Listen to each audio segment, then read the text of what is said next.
Pada masa awal kemerdekaan Indonesia pada tahun 1945 hingga 1949. Masa ini merupakan periode yang penting bagi sejarah bangsa Indonesia karena merupakan awal perjalanan bangsa Indonesia sebagai negara merdeka. Kondisi politik masa itu antara lain yang pertama, proklamasi kemerdekaan. Pada tanggal 17 Agustus 1945, Indonesia memproklamasikan kemerdekaannya dari penjajahan Belanda. Proklamasi ini dibacakan oleh Soekarno dan Muhammad Hatta di Jakarta. Yang kedua, Konferensi Meja Bundar atau KMP. Pada tahun 1949, Indonesia dan Belanda mengadakan konferensi Meja Bundar di Den Haag, Belanda. KMP ini menghasilkan pengakuan kedaulatan Indonesia oleh Belanda. 3. Pemerintahan darurat. Setelah proklamasi, pemerintahan baru dibentuk harus berjuang untuk menjalankan negara dan mengurangi banyak kekurangan. Dibentuknya Pemerintahan Darurat Republik Indonesia (PDRI) dengan Soekarno-Hatta sebagai Presiden dan Muhammad Hatta sebagai Wakil Presiden. 4. Agresi militer Belanda.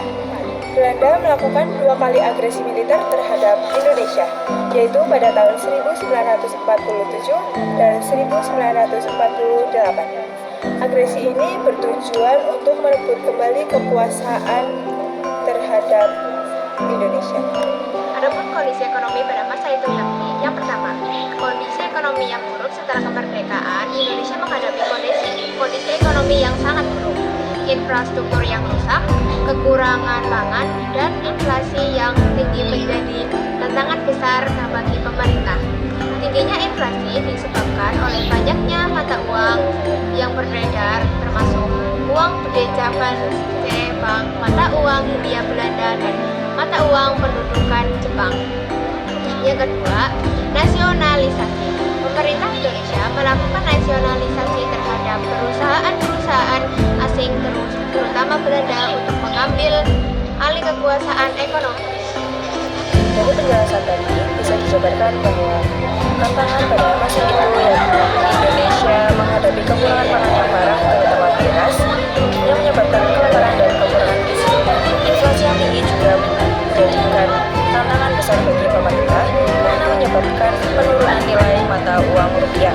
Pada masa itu juga banyak infrastruktur yang rusak akibat peperangan seperti jalan, jembatan, dan pelabuhan sehingga menghambat proses rekonstruksi dan pembangunan.